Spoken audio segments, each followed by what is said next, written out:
A moment that should have been routine suddenly cracked open something far more unsettling, something the military never wants the public to see. One question, one hesitation, and the room shifted. You could feel it. A silence heavy enough to make everyone wonder if a line had already been crossed long before this hearing even began. Because when a senior official stumbles over whether he wore political merch in front of troops, it's not really about a hat. It's about whether the walls protecting our armed forces from political pressure are starting to bend. And once those walls bend, even a little, the entire foundation shakes. Goes back. Chair, and I recognize the gentleman from New York, Mr. Ryan. Thank you, Mr. Chair. Thank you both for being here. We have all worn the uniform. We've all served in combat. We all love our country. We all revere our troops. And I really want to speak with you both, not as partisans, but as patriots. And I want to talk specifically about the events at Fort Bragg the other day. General Kane, I want to start with you. As a junior officer, were you ever required to make a pledge of political loyalty? Yes or no? Sir, as you know, we're General, an apolitical military, time. so, no. Thank you. At any time in your 30-plus years of incredibly distinguished service, did you have to make a pledge of partisan or political loyalty? No, sir. Thank you. Did you ever serve in any unit or command at any level where service members were required to make a pledge of political loyalty? No, sir. Thank you. And I want to commend you. You've been on the record on this, including in your confirmation hearings where you clarified, quote, "I've never worn any political merchandise or said anything to that effect." I appreciate that. That is the standard, and commend you for saying so and continuing to model that. General Kane, one last question for you. Should soldiers have to pledge political loyalty to participate in an event with our commander-in-chief? Yes or no, please. Sir, I'm not, first, no. I'm not aware of any time in history that soldiers, sailors, airmen, Marines have been asked to do that. I think. And I'm sorry, General, I do want to, just in the interest of time, I want to talk about what happened at Fort Bragg 2 days ago. There was guidance put out, and this has been verified by multiple independent news outlets, saying, quote, these are to the soldiers of the 18th Airborne Corps and the U.S. Army.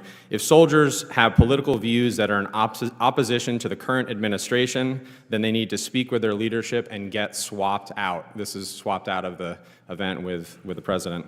In addition, in an incredibly disturbing incident, there was a pop-up shop selling MAGA merchandise on post at Fort Bragg. And to summarize this, there was a commander from Bragg who said on the record, quote, "This has been a bad week for the Army, for anyone who cares about us being a neutral institution. This was shameful." If those are the facts, and I know the Army is investigating at least the MAGA pop-up shop, is that appropriate, General Kane? Sir, I haven't seen any of these reports. I'm not familiar with them, but as I mentioned earlier and in my confirmation hearing, the nation demands a political, nonpartisan military. I appreciate you saying that and happy to share those reports. Secretary Hegseth, are you familiar with DoD Directive 1344.10? Political activities of the members of the armed forces? Well, first off, I don't buy into your yes or no? insinuation Are you familiar that pledges with, are being done under this administration. That's I reclaim my insinuation. time. Are you familiar with this DoD directive? There's never one time in my service or in this Mr. Defense Secretary, Department. will you please answer I'm answering your these question questions? where politics has been considered for service members. Are you familiar with this directive? Yes or no? Which directive? DoD Directive 1344.10. I'm happy to provide you a copy. There's even a one-page red and green cheat sheet. Are you familiar with it? This is the same directive from when we were all in uniform. I'm sure I am. Has anything changed in that directive under your guidance, given what happened 2 days ago at Fort Bragg? Is there a new policy change that we're not aware of? Again, I totally reject your insinuation. Is there a policy change to DoD Directive 1344.10? I know what you're attempting to insinuate, but there's I'll been take no that as a policy no. change and there is no policy. Mr. Secretary, have you ever worn a MAGA hat in front of the troops? I own plenty of MAGA hats, but I don't. Have you ever worn one in front of the troops at an official event?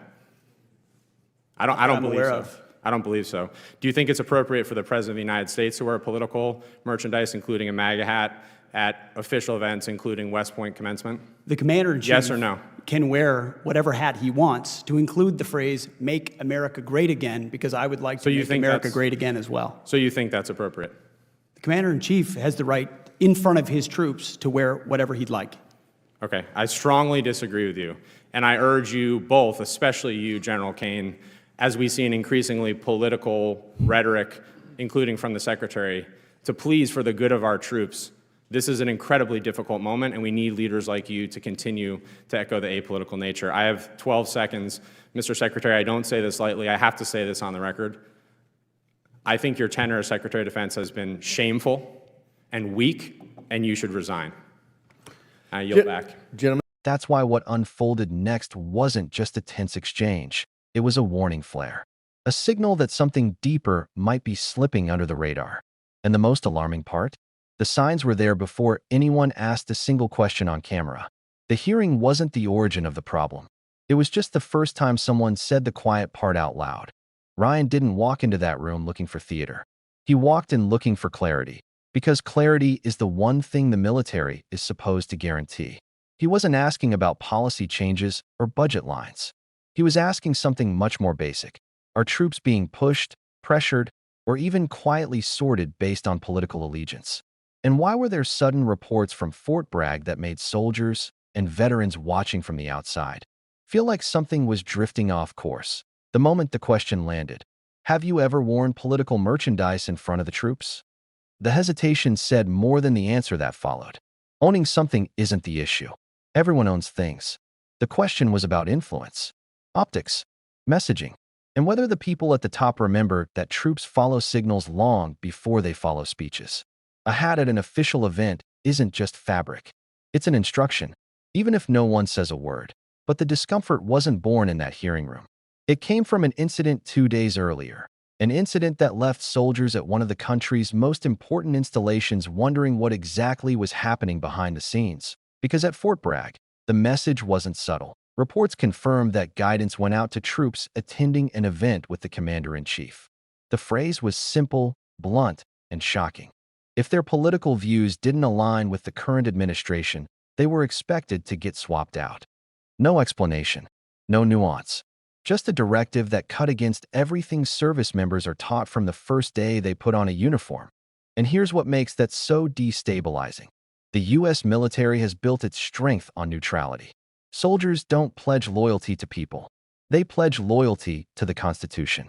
That separation is the reason America's armed forces are trusted across political divides. It's the reason military leaders have influence in crises. It's the reason we don't fear coups, purges, or political militias masquerading as federal forces. When troops see a message telling them to self-select out of an event based on personal political beliefs, something ancient and foundational cracks. Even if it came from a lower-level staffer, even if it wasn't official, even if leadership tries to distance itself later. The harm is in the idea spreading it all, and the cracks only deepened when more details surfaced, because not only were soldiers being told to sort themselves by political alignment, there was also something else. Something no one expected to see at a major U.S. Army installation. A partisan pop-up merch shop, a booth selling political gear on post, to people outside the military world. That might sound small.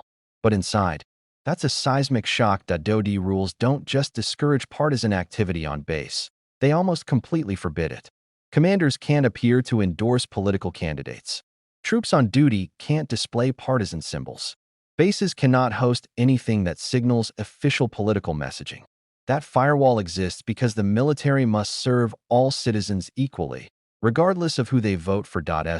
When soldiers saw a merch booth on post, it wasn't just strange, it felt like a breach. A signal that norms were not simply eroding quietly. They were being ignored publicly. Multiple outlets verified it. Soldiers spoke anonymously out of fear of retaliation. And one commander said bluntly, "This has been a bad week for the Army." This was shameful. That's why Ryan pressed so hard. It wasn't about hats.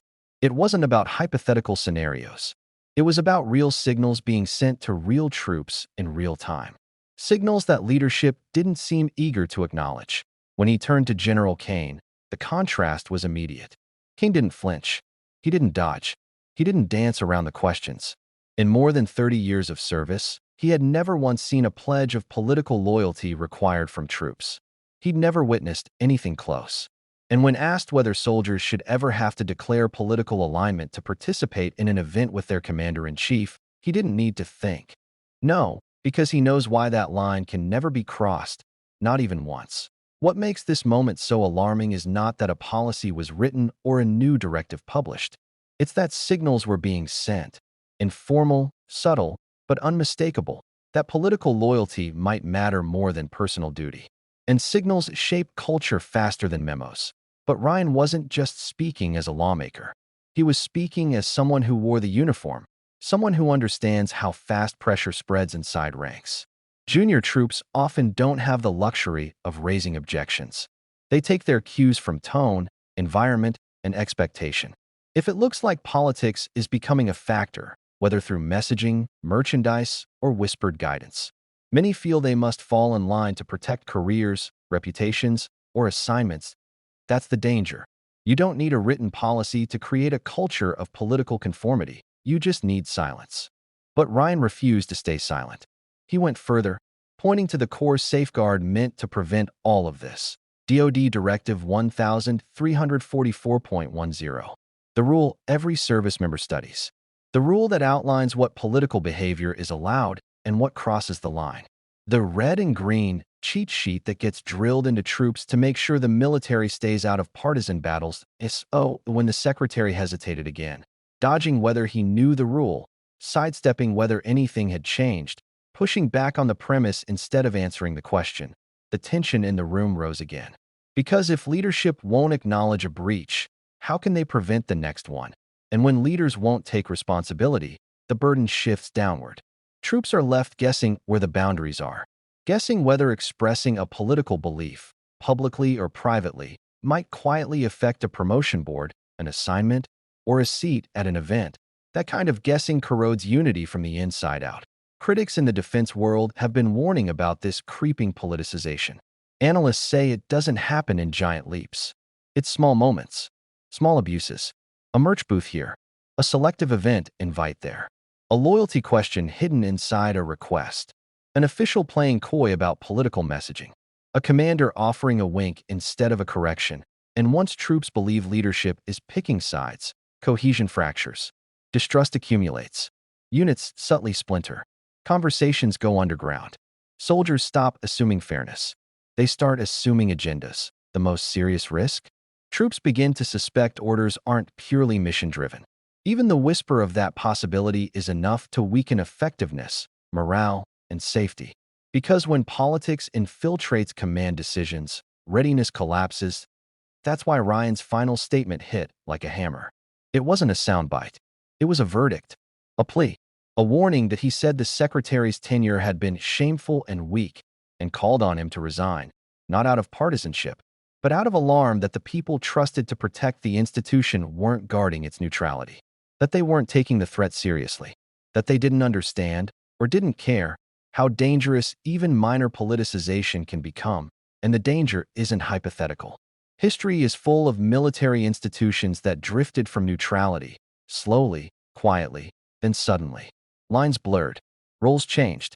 Armies became extensions of political leadership instead of protectors of the nation.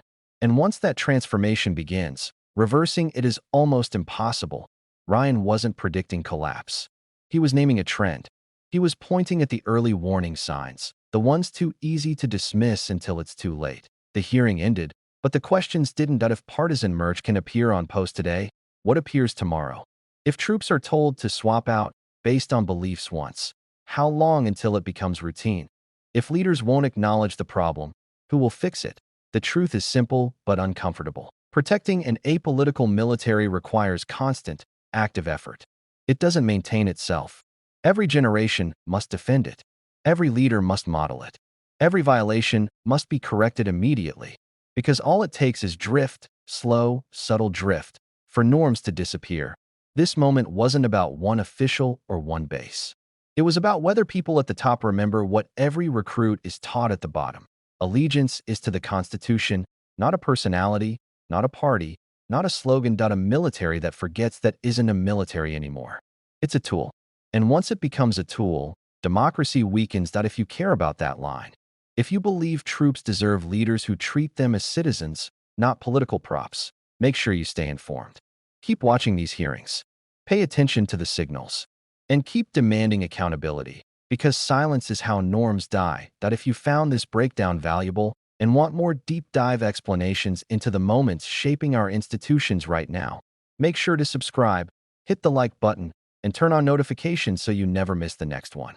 Your engagement helps keep these conversations alive, and these conversations matter now more than ever.